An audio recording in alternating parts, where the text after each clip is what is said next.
வணக்கம் அன்பு நண்பர்களே, இன்றைய ஆயுதெழுத்து நிகழ்ச்சிக்கு உங்கள் அனைவரும் அன்போடு வரவேற்கிறேன். கருத்து கணிப்பு முடிவுகள் உணர்த்தும் உண்மை என்ன, யார் கருத்து கணிப்பு நடத்தியது, எதை பற்றிய கருத்து கணிப்பு உங்கள் அனைவருக்கும் நிச்சயமாக தெரிந்திருக்கும். 2016 சட்டமன்ற தேர்தல் இந்த கணம் இந்த நொடி இன்று உங்கள் முன்னால் நடத்தப்பட்டால் என்ன முடிவு ஏற்படும், யாருக்கு வாக்களிப்பீர்கள், உங்களுடைய மனநிலை என்னவா இருக்கிறது, அதிமுக திமுகவுடைய செயல்பாடுகள் எப்படி இருக்கிறது, அதிமுக அரசுடைய செயல்பாடு எப்படி இருக்கிறது, அதிமுக அரசில் மிக பிரதானமான பிரச்சனை என்று எதை நினைக்கிறீர்கள், அதிமுக அரசில் செய்யப்பட்ட மிக பிரதானமான சாதனை என்று என்ன நினைக்கிறீர்கள், எந்த பகுதியில் எந்த மாதிரி செல்வாக்கு இருக்கிறது, மாவட்டங்களில் எந்த கட்சிக்கு செல்வாக்கு இருக்கிறது, ஆண்கள் மத்தியில் யாருக்கு செல்வாக்கு, பெண்கள் மத்தியில் யாருக்கு செல்வாக்கு, தாழ்த்தப்பட்ட பிற்படுத்தப்பட்ட மக்கள் மத்தியில் யாருக்கு செல்வாக்கு என்று அங்கம் அங்கமாக பிரித்து மக்கள் ஆய்வகம் என்ற ஒரு அமைப்பு ஒரு கருத்து கணிப்பை நடத்தியிருக்கிறது. ஒட்டுமொத்தமாக கிட்டத்தட்ட ஒரு இந்த மாதம் 13ஆம் தேதி மற்றும் 26ஆம் தேதிக்கு இடையில் நடத்தப்பட்ட ஆகஸ்ட் மாதம் 13 மற்றும் 26 இடையில் நடத்தப்பட்ட கருத்து கணிப்பு ஒட்டுமொத்தமாக 28 மாவட்டங்கள் இருக்கக்கூடிய 80 தொகுதிகளை சாம்பிளுக்காக எடுக்கப்பட்டு அங்க இருக்கக்கூடிய 3370 மக்களும் நடத்தப்பட்ட ஒரு கருத்து கணிப்பு. இந்த சாம்பிள் சைஸ் குற்றம் சாட்டக்கூடிய கட்சிகள் ஒரு குறைவான சாம்பிள் சைஸ் சொல்லப்படலாம். ஆனால் ஒட்டுமொத்த இந்திய அளவுக்கே கூட இது போன்ற இதே அளவிலான சாம்பிள் சைஸ் இருப்பதை நம்ம மறந்துட முடியாது. இந்த 3370 மக்களும் நடத்தப்பட்ட கருத்து கணிப்பின் முடிவாக இன்றைய தேதியில் வாக்கு நடத்தப்பட்டால், தேர்தல் நடத்தப்பட்டால் அதிமுகவுக்கு தான் எங்களுடைய வாக்கு என்று 34.1% மக்களும், திராவிட முன்னேற்ற கழகத்துக்கு எங்களுடைய வாக்கு என்று 32.6% மக்களும், இதர கட்சிகளுக்கு பிற மக்கள் வாக்களித்தார்கள். அதே போல உங்களுடைய முதல்வர் தேர்வு யார் என்ற கேள்விக்கு ஜெயலலிதா தான் எங்களுடைய முதல்வர் தேர்வு என்று 31.56 விழுக்காடு மக்களும், அதேபோல ஸ்டாலின் தான் எங்களுடைய முதல்வர் தேர்வு என்று 27.98 விழுக்காடு மக்களும் தெரிவித்திருக்கிறார்கள். இது வழக்கம் போல ஒரு வியப்பையும் ஏற்படுத்தியிருந்தாலும் கூட ஒரு கடுமையான எதிர்ப்பையும் சேர்த்து ஏற்படுத்தியிருக்கிறது. இது ஒரு சயின்டிபிக்கான கருத்து கணிப்பல்ல, இது ஒரு கருத்து திணிப்பு என்று பாட்டாளி மக்கள் கட்சியுடைய நிறுவனர் டாக்டர் ராமதாஸ் குற்றம் சாட்டியிருக்கிறார். கட்சிகள் ஒவ்வொன்றும் ஒவ்வொரு மாதிரியான ரியாக்ஷன்ஸை கொடுத்திருக்கின்றன. இந்த கருத்து கணிப்பு நடத்தப்பட்டிருக்கிறது. இந்த கருத்து கணிப்பு சொல்லக்கூடிய, இந்த கருத்து கணிப்பு உணர்த்தக்கூடிய பாடம் என்ன, இதை பற்றி தான் இன்றைய ஆயுதெழுத்து நிகழ்ச்சியில் நாம் விவாதிக்க இருக்கிறோம். நிகழ்ச்சியின் இந்த பகுதியில் நம்முடைய பாட்டாளி மக்கள் கட்சியுடைய செய்தி தொடர்பாளர் திரு பாலு நம்முடைய இணைந்திருக்கிறார். உங்களை நிகழ்ச்சி வரவேற்கிறேன். அதேபோல இந்த கருத்து கணிப்பை நடத்திய பேராசிரியர் டாக்டர் திரு ராஜநாயகன் நம்முடைய இணைந்திருக்கிறார். உங்களை நிகழ்ச்சிக்கு வரவேற்கிறேன். நான் முதல்ல டாக்டர் ராஜநாயகன் ஆரம்பிக்கலாம் நினைக்கிறேன். இந்த கருத்து கணிப்பு எவ்வளவு தூரம் நம்பகத்தன்மை வாய்ந்தது? இதை நம்ம இந்த சாம்பிள் சைஸ் பார்க்கும் போது ஒட்டுமொத்தமா 234 தொகுதிகள் இருக்குது. ஒட்டுமொத்தமா கிட்டத்தட்ட ஒரு 5.5 கோடி வாக்காளர்கள் இருக்கிறாங்க. இவ்வளவு பேர் இருக்கக்கூடிய இடத்துல ஒரு 3370 பேருங்கிறதும் ஒரு 80 தொகுதிகள்ங்கிறதும் இது எந்த அளவுக்கு ஒரு சயின்டிபிக்கா நம்பகத்தன்மை வாய்ந்த ஒரு கருத்து கணிப்பா இருக்கும்? அதை பற்றி முதல் தகவல் டாக்டர் ராஜநாயகன். கருத்து கணிப்பு அப்படின்றது சர்வே கிடையாது. நம்ம அதாவது கருத்து கணிப்புன்றது சென்சஸ் கிடையாது. நம்ம இது கருத்து கணிப்புன்றது ஒரு சாம்பிள் அடிப்படையாக வச்சுதான் நடத்த முடியும். அது சயின்டிபிக்கா நம்ம பண்ணும்போது அந்த கணிப்பு வேலிடா ரிலையபிளா ரிசல்ட்ஸ் கொடுக்கும். டாக்டர் ராஜநாயகம், இந்த சயின்டிபிக்கா அப்படிங்கிற அறிவியல் பூர்வமாக என்ற வார்த்தை பிரயோகம் எதன் அடிப்படையில் சொல்லப்படுகிறது டாக்டர்? அது அந்த சாம்பிளை எப்படி நம்ம செலக்ட் பண்றோம், எந்த அடிப்படையில் நம்ம இந்த கருத்து கணிப்புல பங்கேற்கக்கூடியவங்களை தேர்ந்தெடுக்கிறோம் அப்படின்றது ஒரு முக்கியமானது. அடுத்து இந்த வினா படிவத்தை எப்படி நம்ம வடிவமைக்கிறோம் அப்படின்றது அடுத்து கருத்து சேகரிக்கும் போது என்ன மாதிரியான அணுகுமுறையை நம்ம பின்பற்றோம் அப்படின்றது, அது சேகரித்த பிற்பாடு எந்த அடிப்படையில் என்ன மாதிரியாக நம்ம இந்த டேட்டா எல்லாம் கொல்லேட் பண்றோம், அதை எப்படி இன்டர்பிரட் பண்றோம், அதை எப்படி நம்ம ஒரு ரிப்போர்ட்டா ஃபைண்டிங்ஸ் நம்ம சம்மரைஸ் பண்றோம் அப்படின்றது, இது எல்லாம் ஒவ்வொரு ஸ்டேஜ்லயுமே நம்ம ஒரு சில டெக்னிக்ஸ் உத்திகளை பயன்படுத்தணும். ஒட்டுமொத்தமா பார்க்கும்போது அது நம்ம சயின்டிபிக் அப்படின்னு நம்ம சொல்றோம். இப்ப நம்முடைய ஆய்வு முதல்வர் வேட்பாளர் யாருன்னு சொல்லி சொல்லும் போது பாட்டாளி மக்கள் கட்சி ஒரு விமர்சனத்தை வைக்கிறது. முதல்ல அவங்க வைக்கக்கூடிய விமர்சனம் இது ஒரு கருத்து கணிப்பே இல்ல, கருத்து திணிப்பு என்ற ஒரு விமர்சனத்தை வைக்கிறார்கள். அதற்கு அவர்கள் சொல்லக்கூடிய பல காரணங்கள்ல ஒரு முக்கியமான காரணம், முதல்வர் வேட்பாளர் உங்களுடைய தேர்வு யார் அப்படின்னு சொல்லி சொல்லும் போது அதிமுக ஒரு நபர், மற்ற எல்லா கட்சியிலும் ஒரு நபர் வைக்கும்போது திராவிட முன்னேற்ற கழகத்தில் மட்டும் திமுக தலைவர் திரு கருணாநிதியும் அந்த கட்சியுடைய பொருளாளர் திரு ஸ்டாலின் 2 பேர்கள் ஒரே கட்சியில் வைக்கும் போது இந்த முதல்வர் வேட்பாளர் தேர்வு என்பதில் ஒரு குளறுபடி இருக்குதோ ஒரு சந்தேகம் எழுப்புறாங்க.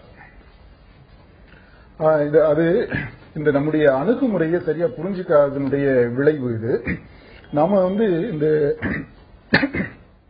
இந்த முதல்வர் வேட்பாளரை பற்றி நம்ம கேட்டது ஓபன் எண்டட் கொஸ்டின். அது எல்லாத்தையுமே நான் அந்த அறிக்கையிலேயே தெளிவா சொல்லி இருக்கிறேன். அந்த அறிக்கையை முழுசா நிதானமா வாசித்தாலே நிறைய கேள்விகளுக்கு பதில் கிடைச்சிடும். அதுலயே அறிக்கையிலே இருக்கு. இதுல நம்ம கேட்டது ஓபன் எண்டட், அதாவது நம்ம சாய்ஸஸ் கொடுக்காம ப்ராம்ப்ட் பண்ணாம அன்எய்டட் கேள்வி. அவங்க என்ன கேட்டோம் அப்படின்னா, நான் கொஸ்டினர் இப்போதைக்கு நான் அந்த கொஸ்டினர்ல இருந்ததை நான் வாசிக்கிறேன். தமிழக அரசியல் களத்துல முன்னிற்பவர்களில் முதல்வராக ஆவதற்கான திறமை வாய்ப்பு உள்ளவர்களாக நீங்கள் கருதும் 3 பேர், முதல் 3 பேர் பெயர் எழுதுங்க. அவங்களுக்கு திறமைக்கு நீங்க மதிப்பீடு கொடுங்க, வாய்ப்புக்கு நீங்க சாய்ஸ் சொல்லுங்க அப்படின்னு சொல்லிட்டு கேட்டிருக்கோம். இது வந்து ஓபன் எண்டட். இதுல நம்ம லிஸ்ட கொடுத்து ஒரு 10 பேர் லிஸ்ட் அல்ல ஒரு 20 பேர் லிஸ்ட கொடுத்து இந்த ஆட்கள் எல்லாம் இருக்கிறாங்க, இதுல யாருக்கு நீங்க முதல்வர் வேட்பாளர் நீங்க உங்களுடைய வாக்கு சொல்றீங்க அப்படின்னு நம்ம கேட்கல. நம்ம கேட்டது வந்து பொதுவாக கேட்கிறோம். அவங்க இயல்பா யதார்த்தமா பதில சொல்றாங்க, அவங்க மனசுல தோணுனதை அது கருத்து சொல்லி இருக்கிறாங்க. அதை எல்லாத்தையும் நம்ம கொண்டு வந்து அதை டேட்டா என்ட்ரி பண்ணும்போது ஸ்டாலின் பேரும் கருணாநிதி பேரும் ஜெயலலிதா பேரும் இவங்க பேர் எல்லாமே வந்திருக்கு. இப்ப பாமகலயே அன்புமணி பேரும் இருக்குது, ராமதாஸ் பேரும் இருக்கு. ராமதாஸ் பேர் நம்ம பின்னாடி வருது, அது முதல் 10 லிஸ்ட்ல வரல, அதனால அது நம்ம இங்க குறிப்பிடல. ஓகே, நான் உங்களுடைய கருத்தை நான் பதிவு பண்ணிட்டேன். நான் உங்களுடைய சந்தேகங்களை நம்ம திரு பாட்டாளி மக்கள் கட்சியுடைய செய்தி தொடர்பாளர் பால்ட்ட கேட்கலாம்னு பாக்குறேன். நீங்க உங்களுடைய நிறுவனம் இன்னைக்கு அறிக்கை கொடுத்திருந்தார், அதற்கான விளக்கம் திரு ராஜநாயகம் சொன்னதுல உங்களுக்கு புரிஞ்சிருச்சா, ஏற்றுக்கொள்ள முடியல? எனக்கு ராஜநாயகம் அவர்கள் கடந்த காலங்களில் எடுத்த இந்த கருத்து கணிப்புகள் என்பதை பார்க்கிற போது அது ஏறக்குறைய அது ஒரு நல்ல ஒரு கருத்து கணிப்பாக இருந்திருக்கிறது. ஆனால் இன்றைக்கு அவர் எடுத்திருக்கக்கூடிய கருத்து கணிப்பில் பார்த்த மாத்திரத்திலேயே அதில் ஒரு உண்மையும் அதில் ஒரு நம்பகத்தன்மையும் இல்லாமல் இருப்பதாகத்தான் தோன்றுகிறது. அப்படி பார்த்த மாத்திரம் உங்களுக்கு முரண்பட செய்யக்கூடிய முரண்படை எப்படின்றா, நீங்க இப்ப நீங்க சொன்னீங்க 2 வேட்பாளர்கள் திமுகவில் ஸ்டாலின் கலைஞரை சொல்றீங்க, மற்ற எந்த கட்சிக்கும் அவர்கள் சொல்லவில்லை. அது அவர் உங்களுக்கு தெளிவுபடுத்தினார் நினைக்கிறேன். அவர் சொன்னது ஒரு பேரை கூட நான் சொல்லல. ராமதாஸ் பேரும் இருக்குது, அன்புமணி பெயரும் இருக்குது, சிதம்பரம், இளங்கோன் எல்லாருடைய பெயரும் இருக்குது. அது நாங்கள் கொடுத்த பெயர் அல்ல, வாக்காளர்கள் தங்கள் மனதில் தோன்றி அவரும் குறிப்பிட்ட பெயர். அதாவது இன்னொன்று, திரு ராஜநாயகம் அவர்கள் பேட்டி கொடுக்கும்போது ஒன்னு சொன்னார், தமிழகத்தில் மது ஒழிப்பிற்காக போராடிய கட்சி எது என்று கேட்டதற்கு பெரும்பான்மையான மக்கள் பாட்டாளி மக்கள் கட்சி தான் சொல்றார் என்று சொன்னார். ஆனால் அவருடைய அறிக்கையில் நான் எங்குமே அதை பார்க்கவில்லை. இல்ல, ஒரு முதல் பக்கத்துல தமிழக அளவுல பிரதானமான பிரச்சனையா இருப்பது எதுன்னு சொல்லும் போது மது பழக்கத்தை சொல்றாரு. குடிப்பழக்கம் தான் ஒரு பெரிய பிரச்சனை சொல்லிட்டு 41.7 விழுக்காடு மக்கள், தமிழக மக்கள் பிரதானமான பிரச்சனை அடையாளப்படுத்துவது மது பழக்கம் தான். ஆனா இது வாக்கு தேர்தலை 2016 தேர்தலை நோக்கியது என்பதனால அதை ஒட்டி வச்சிருக்காங்க. ஒரு பிரச்சனை அதோட முடிச்சாங்க. அப்ப அதுக்கான போராட்டம் இல்ல. இப்ப அவர்கிட்ட நீங்க கூட சொன்னீங்க குவான்டிட்டி பார்க்க கூடாது, எண்ணிக்கை குறைவாக இருந்தாலும், ஆனா குவாலிட்டியை பார்க்கணும். இந்த சர்வே மிக தரமாக எடுக்கப்பட்டிருக்கிறதா என்பதை பார்க்க வேண்டும். எப்படி கூட்டி கழித்து பார்த்தாலும் ஒரு புள்ளியில் நிற்க வேண்டும். இன்றைக்கு அவர்கள் சொல்லுகிறார்கள் 31.56% ஜெயலலிதா முதலமைச்சராக வேண்டும் என்று சொல்கிறார். ஆனால் அதிமுக 34% வர வேண்டும் என்று சொல்கிறார்கள். ஸ்டாலின் கலைஞர் இருவரையும் கூட்டினால் ஏறக்குறைய 50% மக்கள் அவர்களுக்கு வாக்களிக்கிறார்கள். அப்படி இல்ல, நீங்க ஒரு வழக்கறீங்க, நீங்க சொல்ல இருக்கக்கூடிய புள்ளி வருங்க.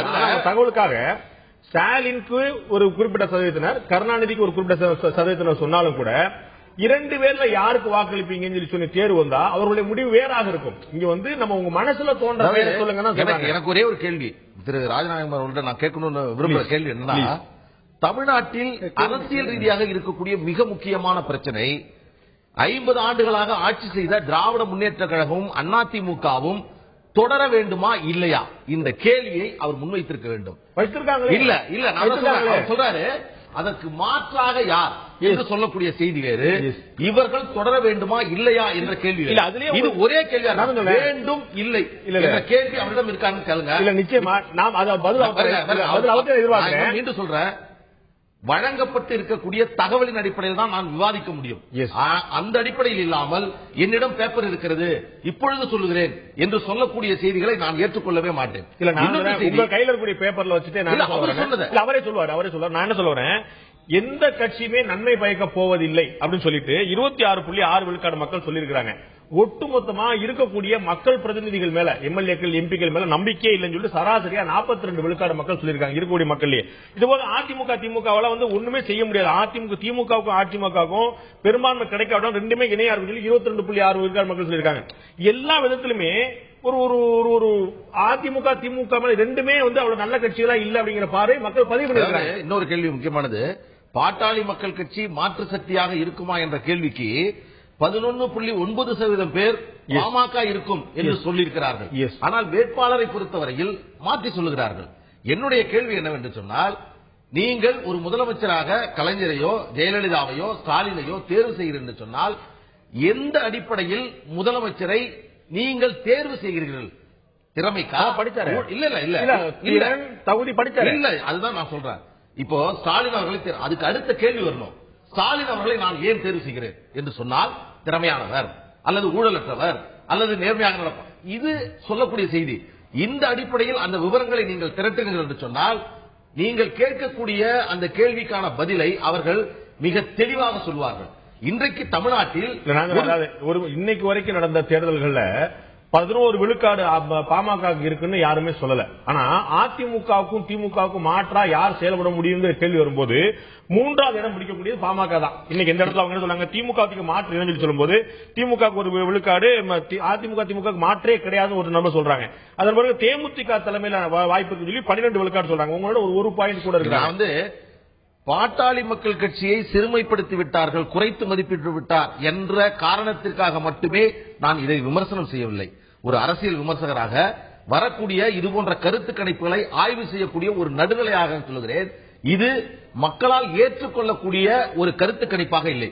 நீங்கள் துவக்கத்திலேயே சொன்னீர்கள், ராஜநாயகம் அவர்கள் வெளியிட்டால் அது இப்படி வந்திருக்கிறது என்று சொல்வதுதான் முதல் செய்தியாக இருக்கும். ஆனால் முதல் முறையாக அவருடைய அனுபவத்தில் இப்பொழுதுதான் விமர்சனத்திற்கு உட்பட்ட ஒரு கருத்து கணிப்பாக இது வெளிவந்திருக்கிறது என்று சொன்னால் இதனுடைய நோக்கம், இவர் சொன்னார் பல விஷயங்களை சொன்னார். ராஜநாயகம்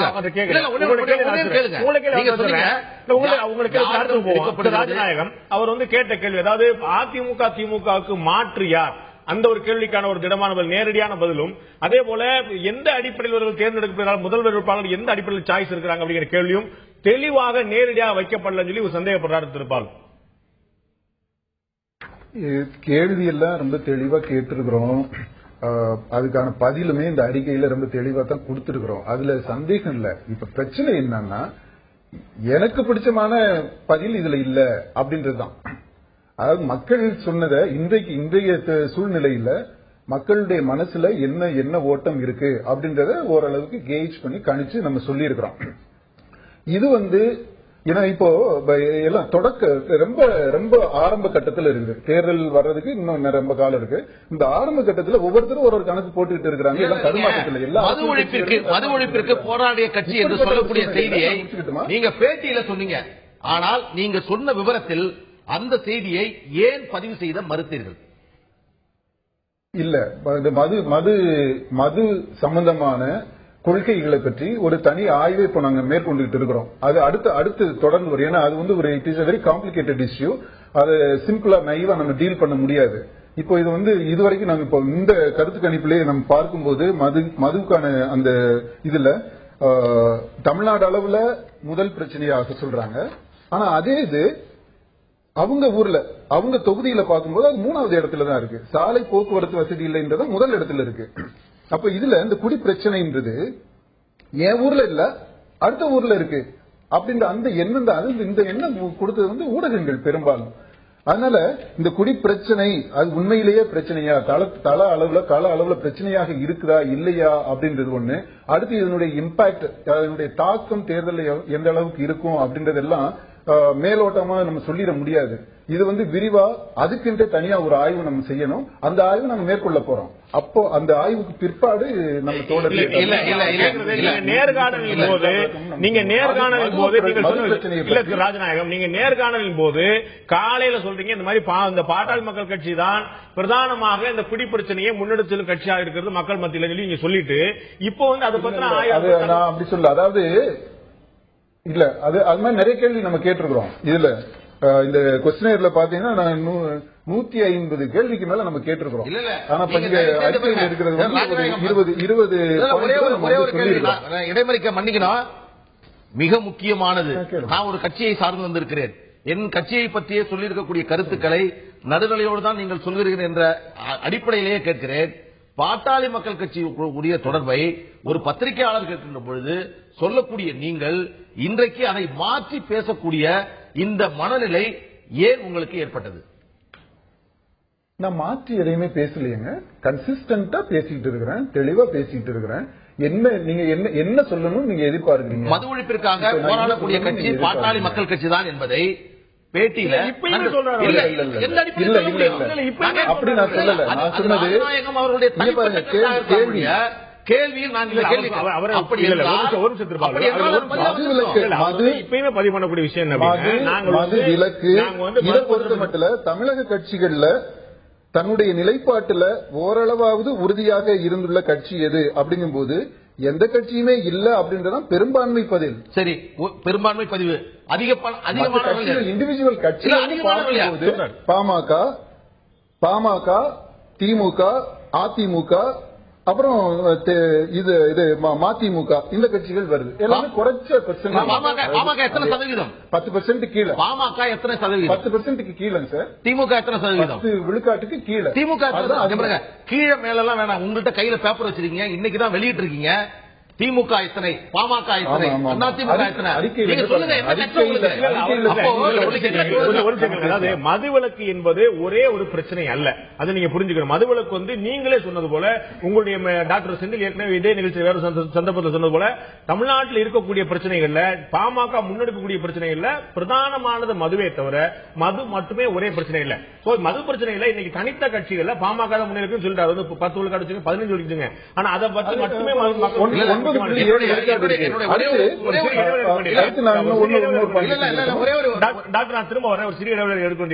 ஒரு முக்கியமான குற்றச்சாட்டு, முக்கியமான சந்தேகம் திரு பாலுக்கு வந்திருப்பது போல அரசியல் விமர்சனம் வைக்கிறார்கள். திராவிட முன்னேற்ற கழகத்தை உற்சாகப்படுத்துவதற்காக அதிமுகவுக்கும் திமுகவுக்குமான வேறுபாடு வாக்கு வீதம் மிக குறைந்திருக்கிறது. முன்னாள் ஏற்கனவே கிட்டத்தட்ட 10 விழுக்காடுக்கு மேல இந்த வித்தியாசம் இருந்தது. இப்போது இந்த தேர்தலில் விழுக்காடு வித்தியாசம் குறைந்திருக்கிறது என்ற தோற்றத்தை ஏற்படுத்துவதற்காக நடத்தப்பட்ட கருத்து கணிப்பு என்ற குற்றச்சாட்டு உண்மையாக விவாதிக்கலாம் ஒரு சிறிய இடைவெளிக்கு பிறகு.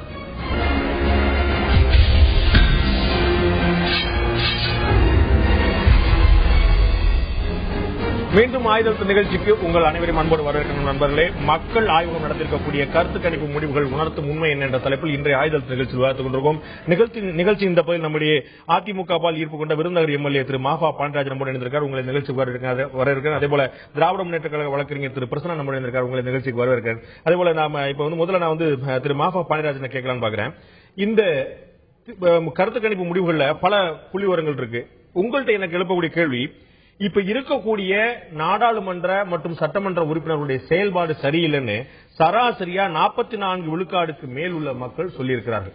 அதிமுக முந்துகிறது, ஜெயலலிதா முதலிடம் வைக்கிறார் என்ற ஒரு பார்வை வைத்துக் கொண்டாலும் கூட தற்போது பாராளுமன்றத்திலும் சட்டமன்றத்திலும் அறுதி பெரும்பான்மை பிரதிநிதியை வைத்திருக்கக்கூடிய கட்சி அதிமுக.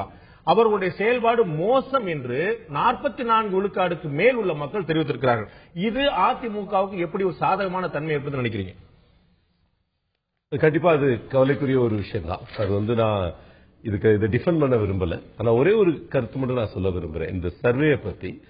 இந்த சர்வே ஒரு டிஸ்ட்ரிக்ட் சர்வே தான். ஃபாதர் ராஜநாயகம் சொன்ன மாதிரி இது ஒரு காம்ப்ரிஹென்சிவ் சர்வே கிடையாது.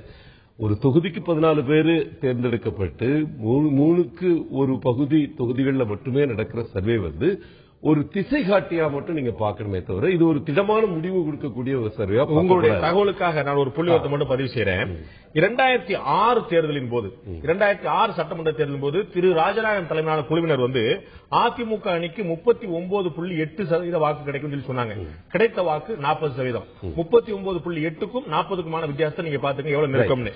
திராவிட முன்னேற்ற கழகத்துக்கு 2006 44.8 விழுக்காடு வாக்கு கிடைக்கும் சொன்னாங்க. 44.5 விழுக்காடு வாக்கு கிடைச்சிருக்கு. 44.8க்கும் 44.5க்கும் வித்தியாசத்தை பாத்துங்க. 2006 மட்டும் இல்ல, 2011 அதிமுக அணி 48.6 விழுக்காடு வாக்கு பெற்றாங்க. 51.9 பெற்றுச்சு. திராவிட முன்னேற்ற கழகம் 41.7 விழுக்காடு சொன்னாங்க. 39.5 விழுக்காடு சொன்னாங்க.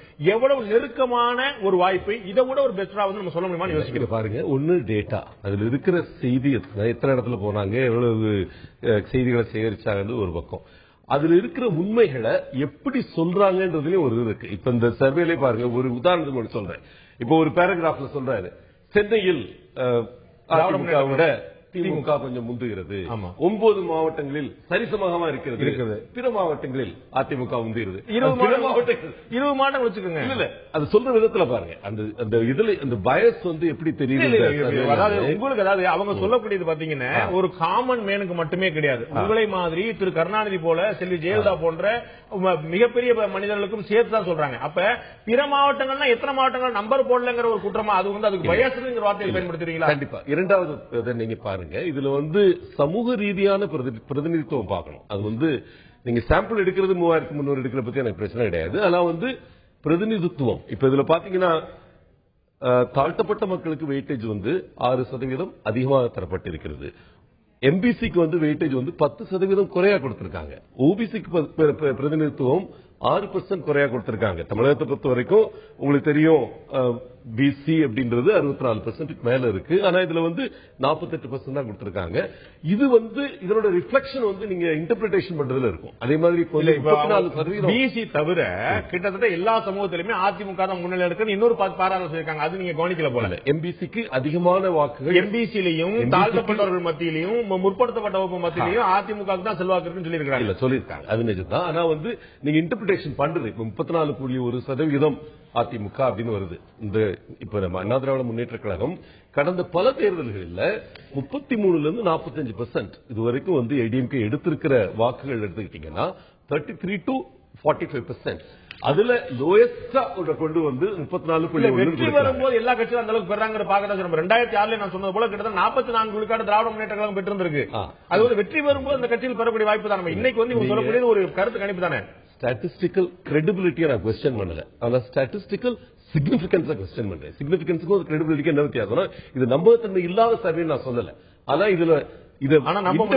இதை இன்டர்பிரேட் பண்றப்ப இப்ப 39.2% நான் போட்டிருப்பேன். உங்களுக்கு தெரியும், எங்க நிறுவனம் இன்னைக்கு உலகத்துல 36 நிறுவனங்கள்ல மார்க்கெட் சர்வேல லீடிங்ல இருக்கிற நிறுவனம் எங்க நிறுவனம்.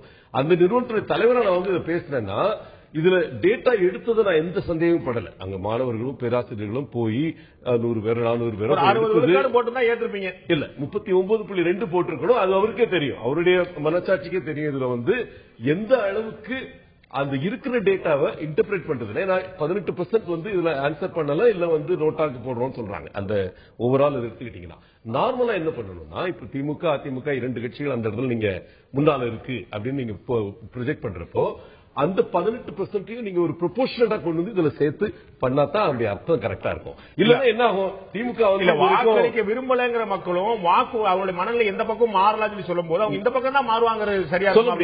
நீங்க எப்படி பண்ணணும், அது அதிமுகவா ஒரு கட்சியா நீங்க உங்க பக்கம் எடுத்துக்கல ஒரு தவறு கிடையாது, உங்களுடைய விருப்பம் தான். நான் திரு பிரசன்னா கேட்க விரும்புறேன். பாமக ஒரு குற்றச்சாட்டை வைக்கிறது, அதிமுக அந்த சந்தேகம் வைக்கிறது, பல கட்சிகள் அந்த சந்தேகத்தை நேரடியாக மறைமுகமாக எழுப்புகின்றன. இந்த கருத்து கணிப்பு என்பதே மனதளவில் தொய்ந்திருக்கக்கூடிய திராவிட முன்னேற்ற கழகத்துக்கு ஒரு ஊக்கம் கொடுக்கக்கூடிய ஒரு மருந்தாக உங்களுடைய வாக்கு வங்கி வீழ்ந்து விடவில்லை, நன்றாகத்தான் இருக்கிறது, கவலைப்பட வேண்டாம், அதிமுக திமுக வித்தியாசம் குறைவுதான் என்ற தோற்றத்தை எடுப்பதற்கான முயற்சி என்று குற்றச்சாட்டு வைக்கிறார். கடந்த முறை அதிமுகவுக்கு சாதகமாக இப்படி ஒரு கருத்து கணிப்பு வந்தபோது அன்றைக்கு அதிமுக சோர்ந்து கிடந்தது. அதை தூக்கி நிறுத்துவதற்காகத்தான் இந்த கருத்து கணிப்பு என்கிற கேள்வி வரவில்லை. அதை போல நீங்க அந்த வாக்கு வங்கி சதவீதத்தை மட்டுமல்ல, இந்த ஆட்சி ஒரு மிகச்சிறந்த ஊழல் ஆட்சி. ஊழல், அரசு அதிகாரிகளில் லஞ்சம், வேலை பணி நியமனத்தில் வெளிப்படையாக 80% பேர் லஞ்ச லாவண்யத்தில் தான் இந்த அரசு நடைபெறுகிறது என்பதை குறிப்பிட்டிருக்கிறார்கள்.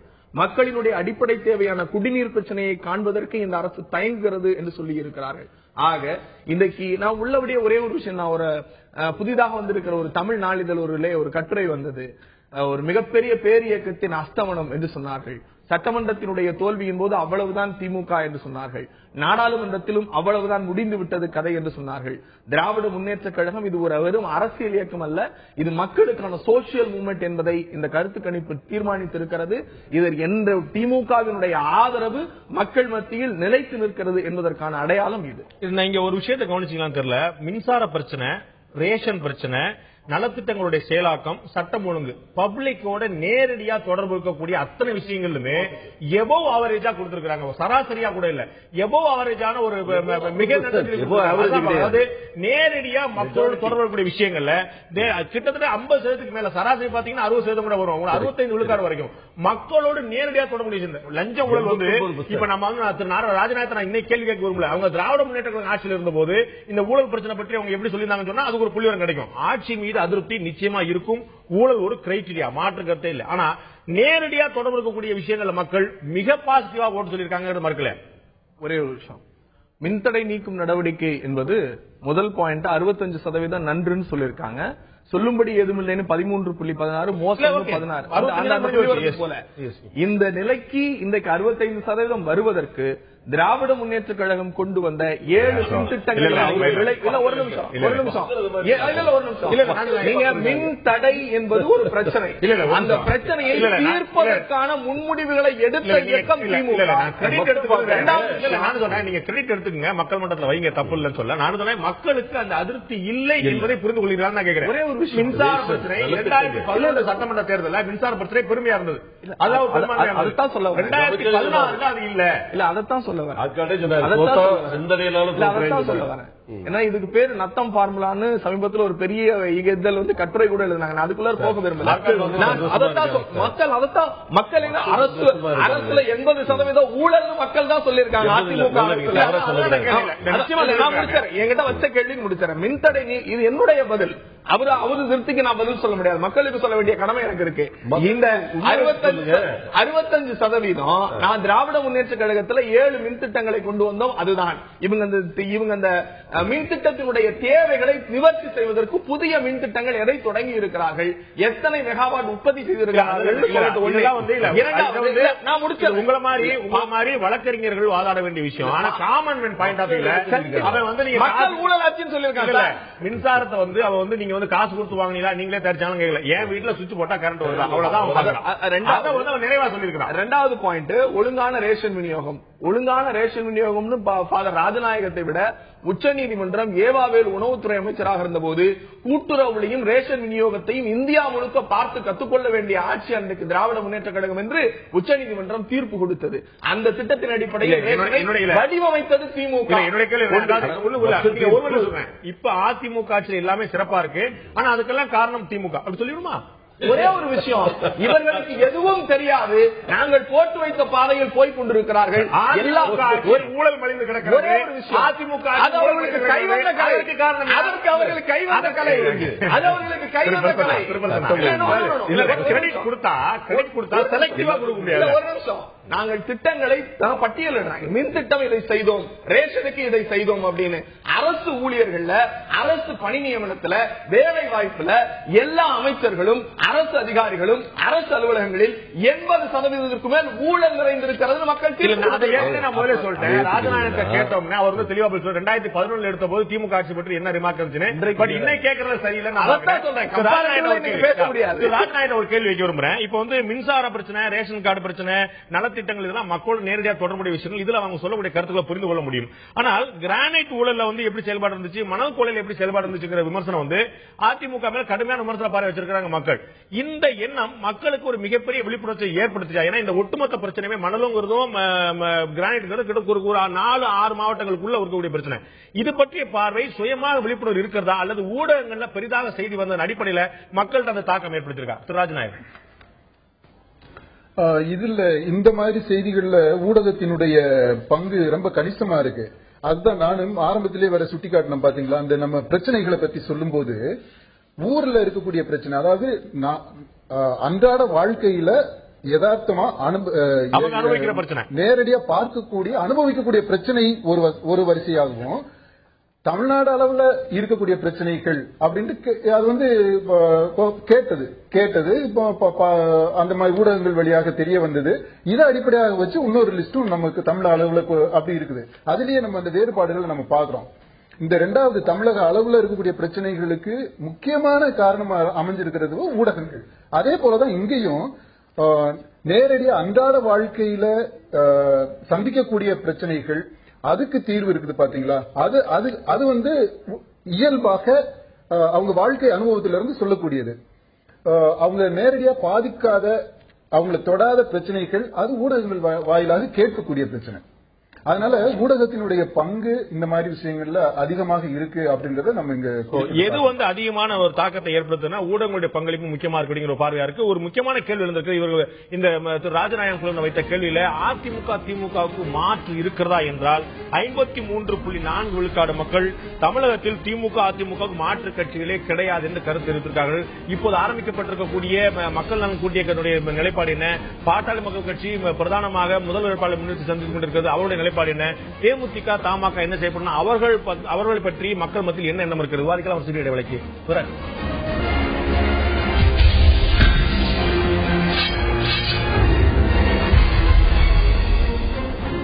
மீண்டும் ஆய்தெழுத்து நிகழ்ச்சிக்கு உங்கள் அனைவரும் அன்போடு வரவேற்கிற நண்பர்களே. மக்கள் ஆய்வகம் நடத்திருக்கக்கூடிய கருத்து கணிப்பு முடிவுகள் உணர்த்தக்கூடிய உண்மை என்ற தலைப்பில் இன்று ஆய்தெழுத்து நிகழ்ச்சி விவாதித்துக் கொண்டிருக்கோம். நான் திரு பாலுட்ட கேட்க விரும்புகிறேன். திராவிட முன்னேற்ற கழகம் அதிமுக இரண்டுக்குமான மாற்று தமிழகத்தில் கிடையாது என்று 53.4 விழுக்காடு மக்கள் தெரிவித்திருக்கிறார்கள். ஒருவேளை மாற்று இருக்கு அப்படின்னு நினைச்சீங்கன்னா யாரும் சொல்லுங்க அப்படின்னா தேமுதிகவை 2ஆம் இடத்துல வச்சிருக்காங்க, பாமகவை 3ஆம் இடத்துல வச்சிருக்காங்க.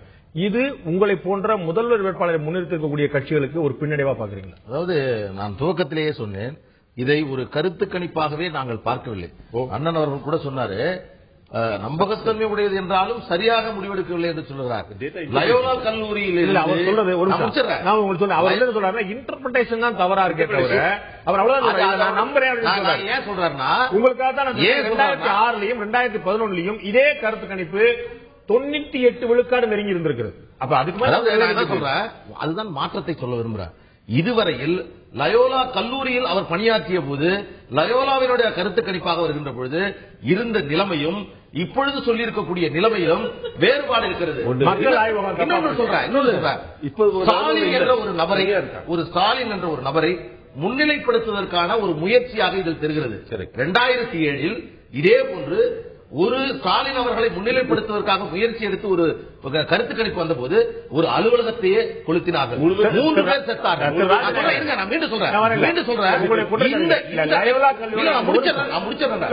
இந்த கருத்து கணிப்பு திராவிட முன்னேற்ற கழகத்தினுடைய தலைவர் கலைஞர் அவர்களுக்கு உடன்பாடு இருக்காது என்பது நான்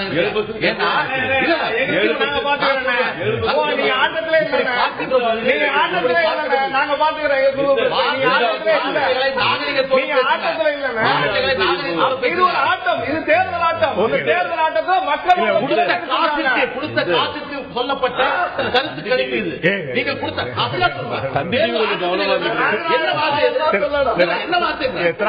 இதுவரையில் பேசுகிறேன் நாகரிகத்தோடு என்னுடைய கருத்துக்களை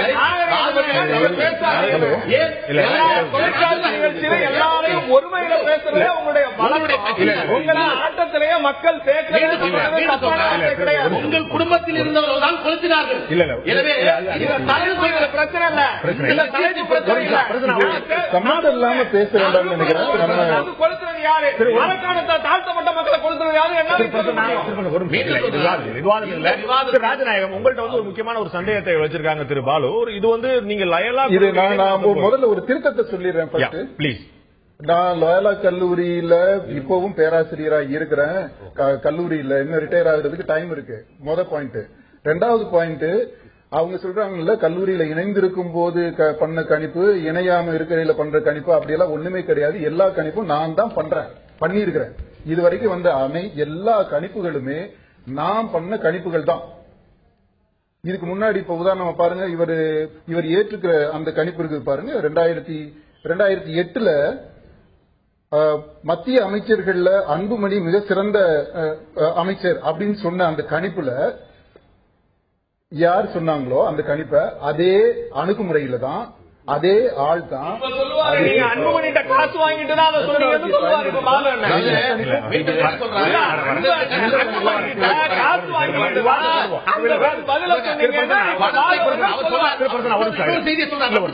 இன்னொரு செய்தி சொல்றாருன்னா, யார் முதலமைச்சர் வேட்பாளர் என்பதை முன்கூட்டியே சொன்னால் இன்னும் நன்றாக இருக்கும். சமூக வலைதளங்களில் ஸ்டாலின் அவர்களுக்கு இருக்கக்கூடிய அதன் காரணமாக இது கூடுதலாக இருக்க வாய்ப்பு இருக்கு என்று சொல்லக்கூடிய செய்திகள் எல்லாம் ஒருவரை பிரதானப்படுத்துவதற்காக சொல்லப்படுகிறது. நீங்க சொன்ன செய்தி 2008 நீங்க சொன்னீங்க தமிழ்நாட்டில் திமுக அதிமுக தான், அதை மாறி வேறொரு கட்சிகள் யோசிக்கவே கூடாது என்று சொல்லக்கூடிய கருத்தை வலியுறுத்துவதாக இருக்குது. இன்னொன்று, இந்த மற்ற கட்சிகள் ஒரு முக்கியமான கேள்வி, முதல்வர் வேட்பாளர்கள் யாரை முன்னிறுத்த விரும்பும் சொல்லும் போது நீங்க இடைவெளிக்கு முன்னாடி நீங்க கேட்டீங்களா தெரியல. அவர் என்ன சொன்னாருன்னா, நாங்க யாருடைய சாய்ஸுமே நாங்க பேரை கொடுக்கல, உங்களுடைய மனதில் தோன்றக்கூடிய சாய்ஸை நீங்க சொல்லுங்க அப்படின்னா, அதுல திராவிட முன்னேற்ற கழக தலைவருடைய கருணாநிதியை முந்தி திரு ஸ்டாலின் போறார். இது அவர் சொன்னது போல, நண்பர்கள் சொன்னது போல, இது வந்து அவருக்கான ப்ரொஜெக்ஷன் அப்படி இருக்கனால பாக்குறோமா? திராவிட முன்னேற்ற கழக பொருளாளர் இன்னைக்கு வரைக்கும் கருணாநிதி தலைமையில் ஆட்சி அமையும், கருணாநிதி தலைமையில் ஆட்சி வந்து சொல்லிட்டே இருக்காரு. ஆனா மக்கள் வந்து வேற மாதிரி பாக்குறாங்க. இது எதை காட்டுகிறது அல்லது எதை காட்டுவதற்காக? ஒரே ஒரு விஷயம், முதல்ல இந்த ப்ரொஜெக்ஷன் அப்படின்னு சொல்றீங்கல்ல, அப்படி எங்களை தான் ப்ரொஜெக்ஷன் பண்ணணும் அப்படின்னு நினைச்சிருந்தா முதல்வர் வேட்பாளரா நான் அவர் சொல்ற மாதிரி அது முதல்ல பதில் சொல்லி முடிச்சீங்க. கருணாநிதியை முந்துகிறார் ஸ்டாலின். ஒரு நிமிஷம், வாட் இஸ் ஷோ?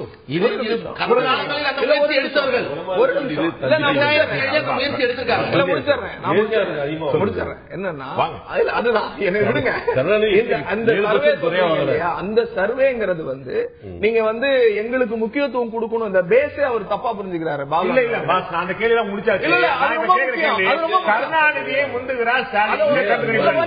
நான் பதில் சொல்றேன். முதல் கேள்வி அப்படி எங்களை முன்னிலைப்படுத்த வேண்டும் என்று சொன்னால் ஜெயலலிதா அந்த பட்டியலே வந்திருக்க மாட்டாரு, தளபதி தான் முதலமைச்சர். நாங்கள் உங்களோட பதில் இல்ல. எனக்கு பதில் சொல்ல விடுங்க. ரெண்டு கேள்வி, ரெண்டு கேள்வி, ஒரே கேள்விதான் பதில். ஒரே ஒரு நீங்க எப்படி பதில் சொல்றதும் தெரியும் எனக்கு. இப்ப ஏன் தயங்குறீங்கிறது என்னால புரிஞ்சுக்க முடியும். தயக்கமெல்லாம் இல்லைங்க, என்கிட்ட பதில் பேச விடுங்க. நான் சொல்றேன் சார், 44 இருந்து 32க்கு வந்த கதை தான் ஜெயலலிதா அம்மா, அதுக்கு போக வேண்டாம். ரெண்டாவது விஷயம், அவர் ராஜநாயகம் அவர்கள் தெளிவா சொல்லியிருக்காரு, நாங்கள் யார் பெயரையும் சொல்லவில்லை, நாங்கள் யாருடைய பெயரையும் சொல்லவில்லை. எங்க கட்சியிலேயே இன்னைக்கு ஒரு மிகப்பெரிய இயக்கத்துல 2 முதல்வர் வேட்பாளர்களை மக்கள் பார்க்கிறார்கள். அதில் தாய்க்கு தந்தைக்கு மேல் ஒருவர் தனையன் போகிற போது அவரை மக்கள் ஏற்றுக்கொள்ளுகிறார்கள். செல்வாக்கு சரிகிறதா நீங்க பார்க்கலையா? இந்த தமிழகத்துடைய தமிழக அரசியல் வரலாற்றுல ஒரு அழிக்க முடியாத ஒரு நிமிஷம், இங்க தலைவர் கலைஞர் என்பவருடைய சரிவு குறைகிறதா அல்லது தளபதி அவருடைய அந்த சதவீதம் எதிர்கிறதா என்பதை பார்க்க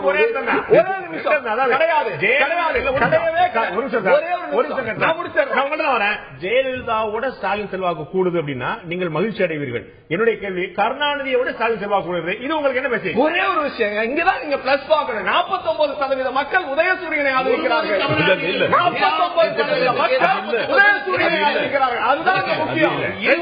ஒரே சின்னத்தில் வரக்கூடிய முதலமைச்சர் வேட்பாளர். அப்படி வருகிற போது 49% மக்கள் இரண்டு வேட்பாளர்கள் சேர்க்க முடியாது, அது கிடையாது.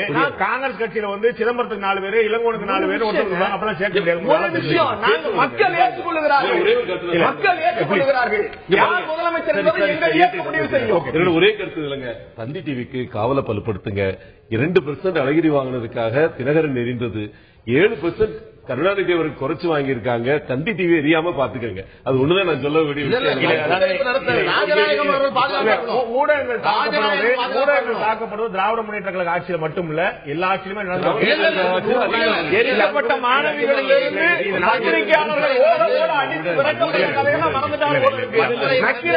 கொளுத்தப்பட்டதெல்லாம் யாரால வன்முறை நடந்து அதற்கு பிறகு பத்திரிகையாளர்கள் தான் இருந்தார்கள் ஒழிய குடும்பத்தை சார்ந்தவர்கள் இப்ப ஒன்னாயிட்டாங்க. அந்த ஆவி இன்னும் அறிவாலயத்தில் தான் சுத்திட்டு இருக்கு. அந்த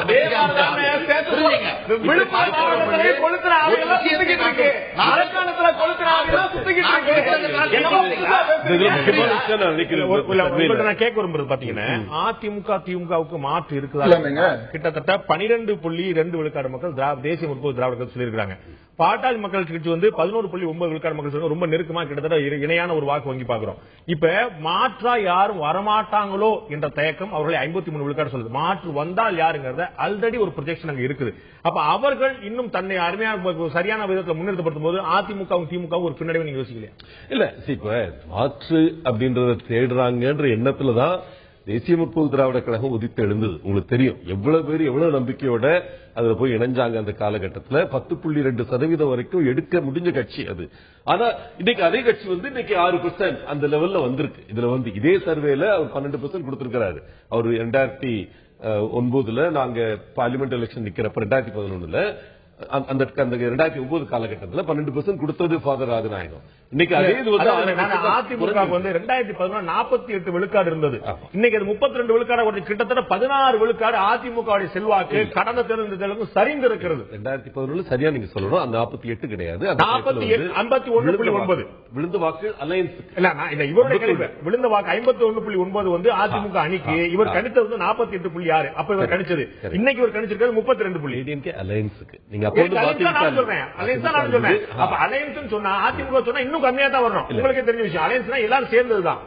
இதுவரைக்கும் இருந்தது 33 45%. அதிமுக அண்ணா திராவிட முன்னேற்ற கழகத்துக்கு விழுந்த வாக்குகள் இதுவரைக்கும் இதுதான் பெர்சன்டேஜ் தமிழக அரசியல் இதுவரைக்கும். ஓகே, இந்த 33 45% என்பது எங்களுடைய கணிப்புல அதிகமா இருக்கணும். இந்த சர்வேல 48.6 விழுக்காடு வரும் சொல்லி சொன்னாரு. இன்னைக்கு 34.1 விழுக்காடு தான் வரும் சொல்லி சொல்றாரு. 14 விழுக்காடு குறைந்திருக்கிறது. எதிராக நான் சொல்றேன். பாருங்க, அவரே செக்ஷன் 7ல 5 நலத்திட்டங்களும் 89% அப்ரூவல் ரேட். நீங்க தவறா இன்டர்பிரட் பண்றீங்க. அவர் சொன்னது உங்களுக்கு பிடித்த மக்கள் நலத்திட்டங்கள் எதுன்னு சொல்லும்போது 5 வரிசைப்படுத்தப்படுகிறது. மாணவருக்கு மடிக்கணும்.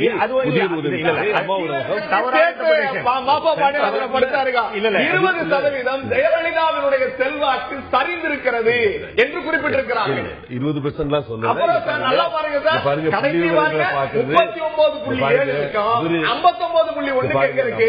22% அம்மையார் ஜெயலலிதாவின் செல்வாக்கு ஒரு போலி திருப்தி அடைஞ்சி திராவிட முன்னேற்ற கழகம் அந்த நேரத்தில் போகுதா? உங்களுக்கு வந்தால் உச்சி முகர்வது, எதிராக வந்தால் இதை வைத்து உங்களுடைய சுருக்கமான இறுதியான கருத்து ராஜநாயக். அதாவது இந்த கருத்து கணிப்பா நம்ம எடுத்துக்கணும். இந்த முடிவுகளை பார்த்து பதட்டப்படுறதோ கோபப்படுறதோ தேவையில்லை. இதை ஒரு அறிவியல் பூர்வமா நம்ம மாஃபா பாண்டியராஜன் சொன்னது மாதிரி இது இப்ப இருக்கக்கூடிய சூழ்நிலையில மக்களுடைய எண்ணம் எந்த திசையை நோக்கி இருக்கிறது அப்படின்றது தெளிவா தெரிஞ்சுக்கிறதுக்கு உதவியாக இருக்கு. முதல் பாயிண்ட். இல்ல யார் இரண்டாவது திமுகவுக்கு கூட இல்ல, ஸ்டாலினுக்கு காட்டுகிறீர்கள். நான் திமுகவுக்கு சொல்லல. அதுல என்ன உங்களை மக்கள் தகுதி அடைந்தவர் பட்டியல்ல சேர்க்கிறார். தளபதியின் தகுதியுடையவர் 27% மக்கள் ஏற்றுக்கிறார். அது எந்த புறத்தளவுக்கு என்ன சொல்றாங்க? தளபதியை ஏற்றுக்கிறார்.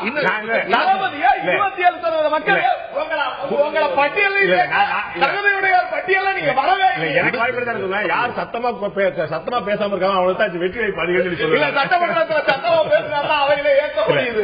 நிச்சயமா நிகழ்ச்சி தருணம் வந்துருச்சு. நம்ம முக்கியமான விஷயம் பார்க்கும்போது இது மாதிரி கருத்து கணிப்புகள் நிச்சயமாக ஒரு மிகப்பெரிய ஒரு வழிகாட்டியாக இருந்திருக்கின்றன. இந்த கருத்து கணிப்புகள் தவறாக பொய்த்து போன காலங்களும் உண்டு. 100% அப்படியே மெய்யான காலங்களும் உண்டு.